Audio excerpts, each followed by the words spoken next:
मेरी माँ की सिर्फ एक ही आँख थी और इसीलिए मैं उनसे बेहद नफरत करता था। वो फुटपाथ पर एक छोटी सी दुकान चलाती थी।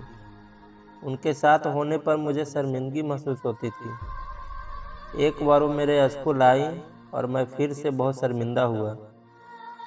वो मेरे साथ ऐसा कैसे कर सकती हैं?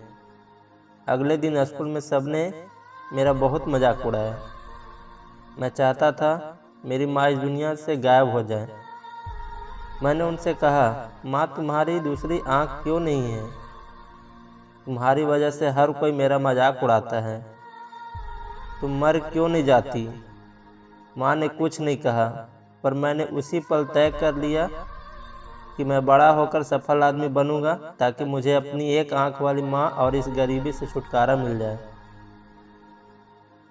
उसके बाद मैंने मन्नत से पढ़ाई की, माँ को छोड़कर बड़े शहर आ गया, यूनिवर्सिटी की डिग्री ली, शादी की, अपना घर खरीदा, बच्चे हुए और मैं सफल व्यक्ति बन गया।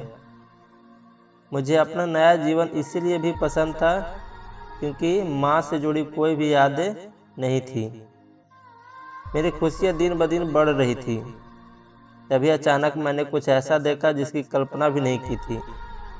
सामने मेरी माँ खड़ी थी, आज भी अपनी एक आँख के साथ।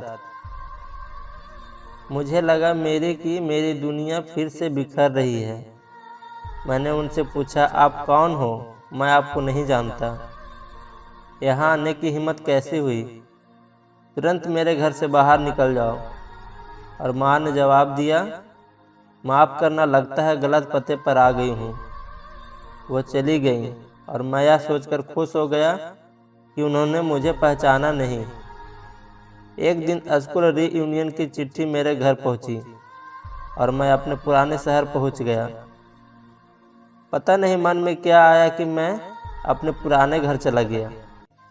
वहाँ माँ जमीन पर मृत पड़ी थी। मेरे आँख से एक बूंद आंसू तक नहीं गिरा। उनके हाथ में एक कागज का टुकड़ा था। वो मेरे नाम उनकी पहली और आखिरी चिट्ठी थी। उन्होंने लिखा था, मेरे बेटे, मुझे लगता है मैं अपनी ज़िंदगी जी ली है। मैं अब तुम्हारे घर कभी नहीं आऊँगी, पर क्या यह आशा करना कि तुम कभी कभार मुझसे मिलने आ जाओ गलत है? मुझे तुम्हारी बहुत याद आती है। मुझे माफ़ करना कि मेरी एक आँख की वजह से तुम्हें पूरी ज़िंदगी शर्मिंदगी झेलनी पड़ी। जब तुम छोटे थे तो एक दुर्घटना में तुम्हारी एक आँख चली गई थी। एक माँ के रूप में मैं यह नहीं देख सकती थी कि तुम एक आँख के साथ बड़े हो, इसलिए मैंने अपनी एक आँख तुम्हें दे दी। मुझे इस बात का गर्व था कि मेरा बेटा मेरी उस आँख की मदद से पूरी दुनिया के नए आयाम देख पा रहा है। मेरी तो पूरी दुनिया ही तुमसे है। चिट्ठी पढ़कर मेरी दुनिया बिखर गई और मैं उसके लिए पहली बार रोया जिसने अपनी ज़िंदगी मेरे नाम कर दी, मेरी माँ।